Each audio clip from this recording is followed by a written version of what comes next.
السلام عليكم ورحمة الله وبركاته. الشما أكم جرت ماتي من خنا هندي خيسنو نجي خيسني بقنا جتاتني زراتني أسعدتني إيجا وري ماتي من خنا ترتني نجيان نيدني بقنا نجيان نيدني وفات راجل توما إسنين جنة كسمة جا وري الرحاري قال من خنا رفتني سبسكرايب لايك شير كله هندقتنا إسنين جنة أنا اللي نجايرو إيرا إسن الرابدي الرهنو أمس أرجميتين زرا ammallee jechuudha yoon isinirraa badee isinirraa fagaadhes akka maaliif fagaattee urjii maal taate jettanii warri na yaadaa jirtaniis hedduu namni hedduun jechuudha haala jireenya biyya kanaa waan na fageessaa jira ollaan irraa isinii himaatiin ture jechuudha isiniifillee himaa jira. Kanaaf kanumaa waanuma jabaatee waanuma ulfaateetiitu nama fageessa jechuudha. Malee isinirraa hin fagaadhu inshaallah hanga kaanis baatii ramadaanaati baatii ramadaanaa san jechuudha. Akkuma yeroo gartee biyya Arabaa keessa jirru mana Arabaa hojjennu sanitti biiziidha jechuudha yeroo sanii. Gizee biyya kana keessa jirtu hangas caalaa jechuudha keessaa yeroo mana keessa jirtu wanni hundi sirraa eegama jechuudha. Mana Arabaa keessa guu jirtu immoo Arabaaf gargaarsa taatan malee waa hunda jechuudha sirratti dirqamaa miti. Asitti immoo wanni hundi sirratti dirqamaa yeroo hunda biiziidha. Kanaaf argamuu hin dandeenye achi durallee yeroo dheeraa hamma yeroo gizee dura kana dhufte haalli hojii waa hedduudha wajjin qilleensa biyyaatii wajjin haala siif mijatu jechuudha. Achis gizee kun akkuma isiniin jedhe soomana kanaatu na fageesse jechuudha. Amma immoo inshaallah yoo rabbiin naaf laaffisee ganaaf waliin jirra yoo rabbisee waliin jirra jechuudha. Hunu anigaa namni biyya tana keessa jiru hunu akkanatti waa hunda hojjeta jechuudha. Akkuma yeroo biyya Arabaa keessa jirrutti yeroo mana Arabaa hojjennu jechuudha. Hojii dhiirtis hojjettu, hojii dhalaanis hojjettu. Mana Arabaa keessa yoo jiraannes hojii dhalaan hojjettu, hojii dhiirti hojjettu hojjechaa turre jechuudha. Asittillee akkasumatti osoo hojii hin tuffannetti, osoo ofii hin tuffannetti, osoo hojii irraa osoo hin qaanfannetti jechuudha. Akkuma achitti hojjennu sanitti asittis yoo waa hunda jechuudha waan dhiirtis hojjettu, waan dhalaas hojjettu yeroo yoo qabaanne yoo hojjenne akkuma gaafa bikka san jirrutti hojuma feetee hojii kun amma dachii qotaa deema. Osoo akkanan taane hojuma feetee jechuudha. Yoo hojjette akkuma gartee namni yeroo hojjetu jireenya ofii jijjiiruudhaaf biyyarraa biyya ormaatis hojjetu waa hunda jechuudha. Akkasumatti asittillee yoo akkasitti waa hunda hojii hunda hojjetu taate jireenya kee jijjiiruu dandeessa jechuudha. Hamilee yoo qabaatte waa hundaaf hamilee yoo qabaatte yoo bakka qabaatte yeroo qabaatte jechuudha. Akkasitti jireenya kee jijjiiruu dandeessa jechuudha. Kunoo gaa namni yeroo biyyatti galeesi yeroo hunu akkanatti jechuudha hojii waa hunda boqqolloos qotaa jirra hojii dhiirti hojjettu jechuudha. Garuu dhiira jettee waan ofiiteetiif godhuu dandeessu waan ati hamma waan xiqqoodha jechuudha. Kun oomisha hektaara osoo hin taane waa xiqqishaa.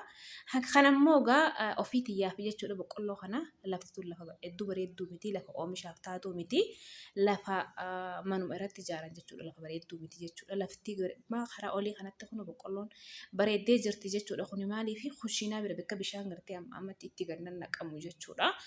Asiin immoo gaafuma karaa gadii kanaanii boqqolloon hin toltu jechuudha lafarraahi. Kanaaf immoo anillee jechuudha boqqolloo tana gaafaan dura dhaabu yeroo takka jechuudha immoo olii kanaafi bakka biraa amma karaa asittis akkana gamanaas ni jirti jechuudha. Achillee bareedduudha. Maaliif yeroo takkaan dhaabee immoo lafarraahi bakka bishaan tana neexxuu fi bakka xiqqishoo gartee lafti furdoodhaati jechuudha. Amma karaa gadii kanattis jechuun anis dirqumaan haadhaltuu jedhee amma qotaa jira jechuudha. Qotuu jechuun lafa isiisan gartee laaffisee fi akka gartee bishaanis fudhachuu dandeessutti bishaanis fudhachuu dandeessu jechuudha. Bakka kuni bishaanis fudhachuu dandeessu lafa jirtu jechuudha. Biyya diimaadha hin tolu jechuudha. Oomishaaf hin toltu. Kanaaf anilleen immoo gaa waanuma qabansanii ta'u abbaadhaaf wanni dhamaal ja'aniimi. Kanaaf ammanis hanguma kanaan jechuudha lafa guddoo akkasii sana osoo hin taane mooraa keessa jechuudha. Garuu gizee boqqolloon akkanatti mul'atti hedduu tolti. Kanaaf anilleen boqqolloo kana dhadhaabee jechuudha yeroo san dhadhaabee garuu akkaan dhaabee sanitti isin na gammachiifne inshaallah akkuma dhaltu jeetiin dirqumaan jechuudha. Kunoo dirqumaan akkanatti jala wanna godhaa jira jechuudha. Jala haramee dachiisan akkasitti lallaafisaa fi jira jechuudha.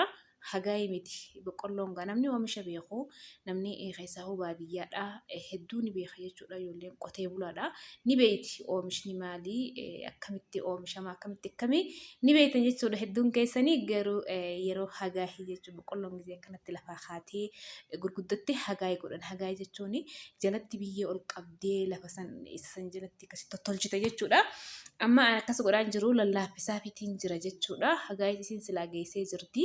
Ammoo xiqqishoo lallaafisee fiiguu xiqqishoo gartee bishaanii fi kanaa wajjin wal fudhattee isin xiqqishoo gartee lafti sun laaffatteef booda isillee xiqqishoo tolte jechuudha.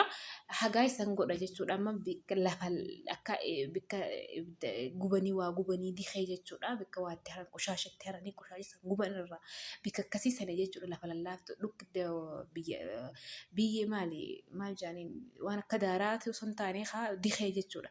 Kan itti naqee kanaan booda akka waan akka madaabaraa jechuudha. Gisee itti goote amma eessummaan kunuu ni bareeda jechuudha. Garuu dikee itti madaabaraa itti godhuun barbaanne ani.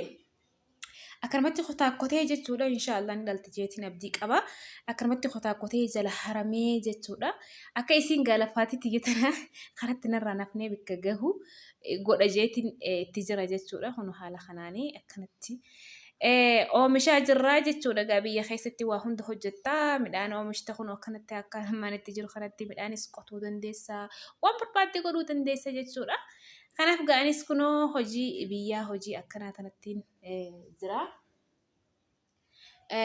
Hojii akkanaa kanatti jirraa jechuudha. Gaa hojiin silaa huntuuffatamtu hojiin wanni hundi hojjettee boqqolloo kana qofaas osoo hin taane waan biraatu jechuudha. Hojiin kun hojii dhiirti hojjettu jettee yoo hadhiiftu taate osoo yeroo qabdu osoo waan san hojjechuudhaaf dandeettii qabdu osoo humna qabdu osoo yeroo qabdu yoo waan san ka hojjechuu dandeessu dhiifte jechuudha ofuma teetii fi gattaata jechuudha. Kanaaf waa hunda dhiirarratti dhiisuun hin barbaachisu maaliif yeroo qabaannaa waan san hojjechuudhaaf dandeettii qabaannaan gargaarsa siifillee bareeda maaliif biyya ormaa keessa yeroo mana arabaa hojjennu mana arabaa keessaa hojjennu malee waan silaa dhiirtii mana san keessatti hojjettu hojjechaa turre waan dhalaanis hojjettu waan dhiirtinis hojjettu hojjechaa turre jechuudha. Nuti waa hedduu hojjechaa turre akkasumatti asittillee waan silaa dhiirtii hojjettu sun hojii dhiiraati jennee waan dandeettiitti qabnu waan hojjechuudhaaf yeroo qabnu san yeroo qabnuuf sani yoo dhiifne hin tolu jechuudha. Namni akkasitti biyya ormaatti yeroo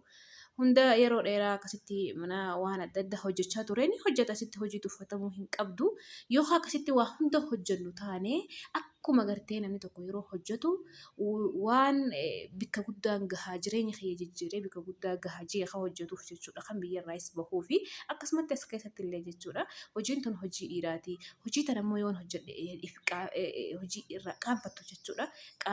Qaanyee osoo hin taane hojii osoo qaanfachuus hin taane osoo tuffachuus hin taane osoo yeroo qabdu osoo dandeettii qabdu waan san duubatti yoo agartee ofii teetiif if deebistu taate of tuffattu taate atilleen akkasumatti tahaa deemte jechuudha. Yoo hojii gartee kana hojjetu taate hojii hunda hojii hojjechuu dandeessu hojjettu taate bikka guddaa gahuu dandeessa jechuudha. Kanaaf hojuma boqqolloo hanga kana qofa osoo hin taane hojii biraatis hojjechuun hojii dhiiraaf qofa jennee dhiisuu osoo hin taane hojjechuu qabna jechuudha. Waa hundaa hojjechuu qabna. Kun olaadha asitti akkanatti bareeddudha jechuudha. Akkuma karaa kaan irra haramaa jiru sanitti bikka kanallee akkasumatti jala kotaakkotee duraan akkanumatti duutuu turte jechuudha. Bikka achi aanu bikka bareeddu kunis jechuudha. Haala kanaanii kunoo hojii akkanaa kanafatti jirra. Hojii hunda hojjenna jechuudha. Amma asitti roobaa jira. Hoggaa roobni roobu kun lafti akkana fakkaatti la. Akkanatti citaanis meerree wanni hundi magartee mooraa keessaanii bikka shaqala